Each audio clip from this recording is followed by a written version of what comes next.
Hello everyone, welcome back to try and test kitchen. આજે હું તમારી સાથે શેર કરીશ ઇન્સ્ટન્ટ લીલી મકાઈના ઢોકળા બનાવવાની રેસીપી। આ ઢોકળા એટલા ટેસ્ટી બને છે કે બાળકોથી લઈ વડીલો બધાને ખૂબ જ ભાવશે। આ ઢોકળા તમે સવારે નાસ્તામાં અથવા તો સાંજે ચા સાથે ખાઈ શકો છો। તો ચલો એકદમ રૂ જેવા પોચા અને જાળીદાર મકાઈના ઢોકળા બનાવવાની રેસીપી સ્ટાર્ટ કરીએ। જો તમને મારી રેસીપી ગમે તો વિડીયોને લાઇક કરજો, ફ્રેન્ડ્સ ફેમિલીમાં શેર કરજો અને મારી ચેનલને સબસ્ક્રાઈબ ના કરી હોય તો નીચે આપેલો રેડ બટન પ્રેસ કરી બાજુમાં આપેલો બેલ આઇકન પ્રેસ કરવો અને તેમાં ઓલ સિલેક્ટ કરવું, જેથી તમને મારા બધા વિડીયોની નોટિફિકેશન મળતી રહે। મકાઈના ઢોકળા બનાવવા માટે આપણે 3/4 કપ રવો લઈશું। અહીંયા જે ઝીણો રવો આવે છે એ લીધો। તમારી પાસે સૂજી હોય તો તમે મિક્સર ગ્રાઇન્ડરમાં 2 થી 3 વાર એને ક્રશ કરીને આ ફોર્મમાં લાવી શકો છો અને જેટલો રવો લીધો છે એટલું જ પાણી એડ કર્યું છે। તો 3/4 કપ રવોની સામે 3/4 કપ પાણી એડ કરી આપણે મિક્સ કરી લઈશું। બેટર આપણું મિક્સ થઈ ગયું છે। હવે આપણે બેટરને 10 મિનિટ રેસ્ટ કરવા મૂકી દઈશું। હવે આપણું બેટર રેસ્ટ થાય છે ત્યાં સુધી આપણે મકાઈને ક્રશ કરી લઈશું। અહીંયા મેં એક મકાઈ લીધો છે। મકાઈને તમે 2 રીતે ક્રશ કરી શકો છો।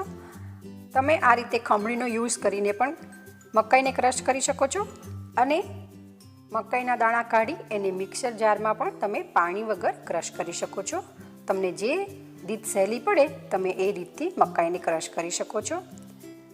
ક્રશ થઈ જાય એટલે આપણે બાઉલમાં ટ્રાન્સફર કરી લઈશું। 10 મિનિટ થઈ ગઈ છે। રવો આપણો ખૂબ જ સરસ ફૂલીને તૈયાર ગયો છે। આપણે રવાની અંદર પાણી એડ નથી કરવાનું, આપણે મકાઈ એડ કરશું તો એની કન્સિસ્ટન્સી એકદમ પરફેક્ટ થઈ જશે। હવે આપણે બીજા બધા ઇન્ગ્રેડિયન્ટ એડ કરીને એક સરસ બેટર તૈયાર કરી લઈએ। તેના માટે 1 ટેબલસ્પૂન હળદર એડ કરશું, સ્વાદ અનુસાર મીઠું એડ કરશું અને ઢોકળાને સ્વાદિષ્ટ બનાવવા માટે 1 ચમચી આદુ મરચાંની પેસ્ટ એડ કરશું। આદુ મરચાંની પેસ્ટ તમે તમારા ટેસ્ટના અકોર્ડિંગ ટુ એડ કરી શકો। બધું સરસ મિક્સ કરી લઈશું। હવે મિક્સ થઈ જાય ત્યારબાદ આપણે ક્રશ કરેલી મકાઈને એડ કરી દઈશું અને સાથે સાથે અડધું લીંબુને સ્ક્વીઝ કરી લઈશું। રવાના બેટરમાં આપણે દહીં એડ નથી કર્યું એટલા માટે હું અહીંયા લીંબુ એડ કરું છું। જો તમે દહીંથી બેટરને તૈયાર કર્યું હોય તો લીંબુ તમે અવોઇડ કરી શકો છો। બધું આપણે સરસ મિક્સ કરી લઈશું। બેટર સરસ મિક્સ થઈ ગયું છે। તમે જોઈ શકો છો બેટરની આ કન્સિસ્ટન્સી હોવી જોઈએ। બેટર બહુ ઢીલું ન થઈ જાય એનું ખાસ ધ્યાન રાખવું। તૈયાર બેટરને આપણે સાઈડમાં રાખી જે ટ્રેમાં આપણે ઢોકળાને સ્ટીમ કરવા મૂકશું એ ટ્રેમાં ઓઇલથી આપણે ગ્રીસ કરી લઈશું।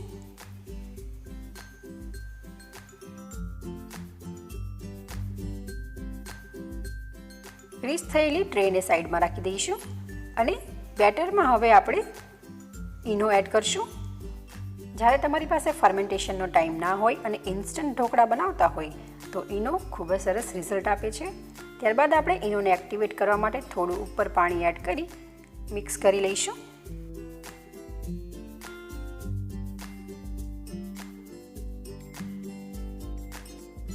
તો તમે જોઈ શકો છો આપણું બેટર ખૂબ જ સરસ મિક્સ થઈ ગયું છે। હવે આપણે આ બેટરને ગ્રીસ કરેલી ટ્રેમાં ટ્રાન્સફર કરી લઈશું।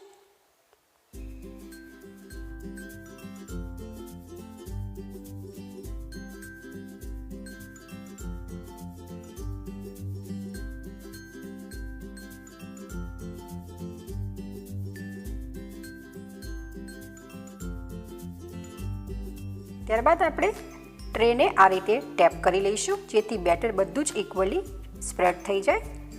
હવે આપણે આ ટ્રેને ઢોકળિયામાં સ્ટીમ કરવા મૂકી દઈશું। મેં ઓલરેડી સ્ટીમરમાં પાણી ગરમ કરવા મૂકી દીધું હતું। હવે આપણે તૈયાર કરેલી ટ્રેને સ્ટીમરમાં સ્ટીમ કરવા માટે મૂકી દઈશું અને આપણે ઢાંકણ ઢાંકી 10 મિનિટ સુધી મીડિયમ ફ્લેમ ઉપર કૂક થવા દઈશું। 10 મિનિટ થઈ ગઈ છે। હવે આપણે ઢોકળાને ચેક કરી લઈએ। તેના માટે આપણે એક ચાકુ લઈશું અને ઢોકળામાં આ રીતે એડ કરશું। જો ક્લીન નીકળે તો ઢોકળા એકદમ પરફેક્ટલી કૂક થઈ ગયા છે। તમે જોઈ શકો છો એકદમ ક્લીન ચાકુ છે। હવે આપણે ગેસની ફ્લેમને બંધ કરી દઈશું અને ઢોકળાને ઠંડા થવા દઈશું. ઢોકળા ઠંડા થાય ત્યાં સુધી આપણે વઘાર કરી લઈએ. તેના માટે અહીંયા મેં 2 ટેબલસ્પૂન તેલ લીધું છે. તેલ ગરમ થાય ત્યારબાદ તેમાં આપણે જીરું એડ કરીશું અને જીરું ક્રેકલ થઈ જાય ત્યારબાદ આપણે રાઈ એડ કરીશું.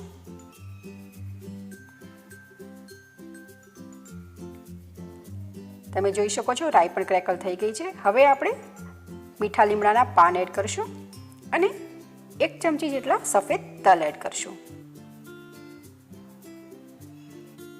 બધો જ વઘાર આપણો સારી રીતે ક્રેકલ થઈ ગયો છે. હવે આપણે ગેસની ફ્લેમને બંધ કરી દઈશું. તૈયાર વઘારને આપણે ઢોકળાની ઉપર સ્પ્રેડ કરીશું. બધી બાજુ આપણે સારી રીતે વઘારને સ્પ્રેડ કરવાનો છે.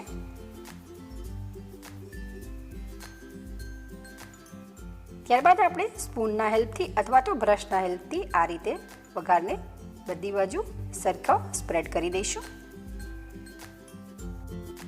હવે આપણે ઢોકળાના પીસીસ કરી લઈશું.